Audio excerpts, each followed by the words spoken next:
प्यारे बच्चों, ये मीडिया का ज़माना है। मोबाइल हमारा साथी बन गया है। हम प्रत्येक जन मोबाइल का इस्तेमाल करते हैं। मोबाइल का उपयोग हमारे घरों में, घर के बाहर, जीवन के हर क्षेत्र में होता है। अगर आप विद्यार्थियों को पूछा जाए किसी पढ़ाए हुए विषय के बारे में, तो आप कहेंगे मुझे याद नहीं है, आप सिर नीचे कर देंगे। लेकिन आपको आपके मोबाइल नंबर पूछा जाए तो आप बेहिचक अपना मोबाइल नंबर बतला देंगे। ये दर्शाता है कि मोबाइल हमारे जीवन की आवश्यकता बन गई है। मेरे प्यारे बच्चों, ये मोबाइल हमारे जीवन को उज्जवल बनाने में मदद कर सकती है और हमारे जीवन को गर्त में भी ले सकती है। मोबाइल के उपयोग से हमारा ध्यान, हमारी मानसिकता, हमारे मनोभाव गढ़े जाते हैं। हमारे मनोभाव गढ़े जाने के क्रम में बहुत बार मोबाइल में जिन चीज़ों को हम देखते हैं उसका बहुत बड़ा हाथ रहता है। और मोबाइल में जो चीज़ हम देखते, जो चीज़ हम सुनते, वे हमारे व्यक्तित्व का निर्माण करने में बहुत बड़ा भूमिका अदा करता है। आप मोबाइल को अपने साथी के रूप में बना सकते हैं। मोबाइल आपके पास है। मोबाइल के माध्यम से आप सभी ज्ञान हासिल कर सकते हैं। विषय वस्तु जिसे हम किताबों में पढ़ते हैं, आप एक बार मोबाइल में कह दीजिए और मोबाइल बिना देरी आपको दिखा देगा वो क्या है। इस तरह से अगर हम अपने पढ़ाई, जीवन को उज्जवल बनाने के क्रम में मोबाइल का उपयोग करेंगे, ज्ञान अर्जन करने में, व्यक्तित्व के निर्माण में, तो यह हमारे लिए बहुत बड़ा सहायक है। अगर आपका और मेरा ध्यान मोबाइल के उन अश्लील चीज़ों पर हो जो दुनिया को गुमराह करने वाली हैं, उन चीज़ों पर अगर हमारा ध्यान हो तो ये हमारी मनोदशा को उस ओर ले जाएगी जो आपके लिए, मेरे लिए, मानवता के लिए अच्छा नहीं है, समाज के लिए अच्छा नहीं है। और इसीलिए हम बच्चों को यह तय करना है कि हम मोबाइल का उपयोग कैसे करें। मोबाइल में सभी चीज़ें हैं, अच्छी से अच्छी चीज़ें, और जितने भी विंध्यात्मक चीज़ें हैं वो भी उपलब्ध हैं। आपको निर्णय करना है कि मैं इसका उपयोग कैसे करूं। आप एक साथी के रूप में मोबाइल का प्रयोग कर सकते हैं।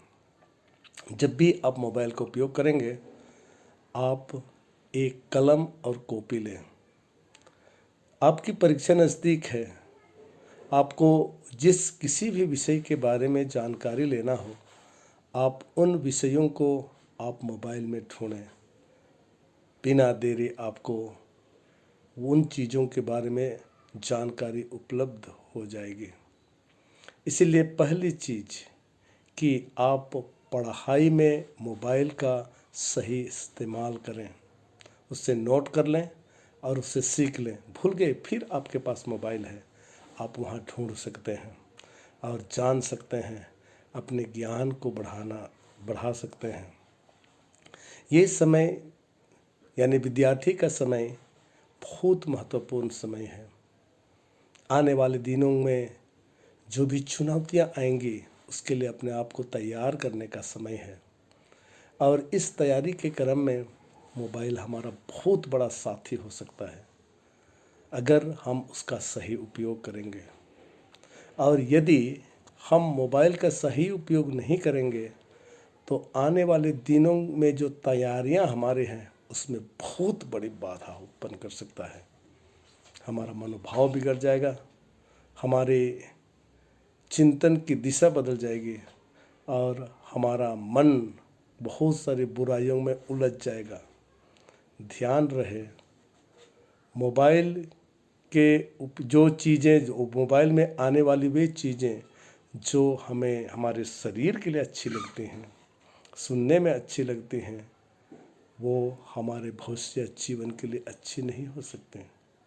जैसे कहा जाता है कि जो खाने में जीभ में अच्छा लगता वो हमारे शरीर के लिए अच्छा नहीं है।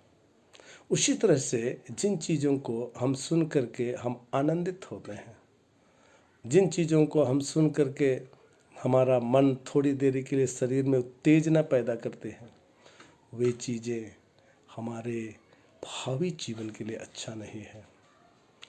अतः आप उन चीज़ों को, अश्लील चीज़ों में आपका मन लगेगा, उन बातों को जहाँ प्यार की बातें होंगी उसे सुनने में अच्छा लगेगा। उन चीज़ों को जो दुनिया भी नाच गान और तड़क भड़क ये चीज़ें, ऐसो आराम की चीज़ें आपको अच्छी लगेंगी, परंतु आपके भविष्य जीवन के लिए, मेरे भविष्य जीवन के लिए ये चीज़ें अच्छी नहीं हैं। और इसीलिए आप उन चीज़ों का त्याग करना सीखिए। और जब आप त्याग करेंगे तो उन चीज़ों पर कम ध्यान देंगे तो आपका भविष्य उज्जवल होगा, आपका जीवन और अधिक सकारात्मकता की ओर बढ़ेगी। और जब सकारात्मकता की ओर बढ़ेगी तो आप जीवन में आगे बढ़ते जाएंगे। मैं आपको शुभकामनाएं देता हूँ। जीवन को शुभ बनाने में सबसे बड़े गुरु हैं यीशु मसीह, उसको साथ में रखिए। यीशु ने संत मत्ती के सुसमाचार अध्याय 28 पद संख्या 20 में कहा है, मैं सदा तुम्हारे साथ हूँ। मोबाइल साथ में हमारे पॉकेट में रहते हैं, हमारे हाथ में रहते हैं, दिल में, मन में हमेशा आप यीशु को रखिए। यीशु ने कहा है, प्रतिज्ञा की है, मैं सदा तुम्हारे साथ हूँ। हमें यीशु की उपस्थिति की इस प्रतिज्ञा को याद करने की आवश्यकता है। और हर समय जब भी हम पढ़ते हैं, लिखते हैं, मोबाइल प्रयोग करते हैं, यीशु हमारे साथ हैं। यीशु हमें आशीर्वाद देंगे और हमारे मन को सही दिशा देंगे कि हम मोबाइल का उपयोग कैसे करें और इससे हमारे भविष्य जीवन उज्जवल कैसे हो। दिन शुभ हो। बहुत बहुत धन्यवाद।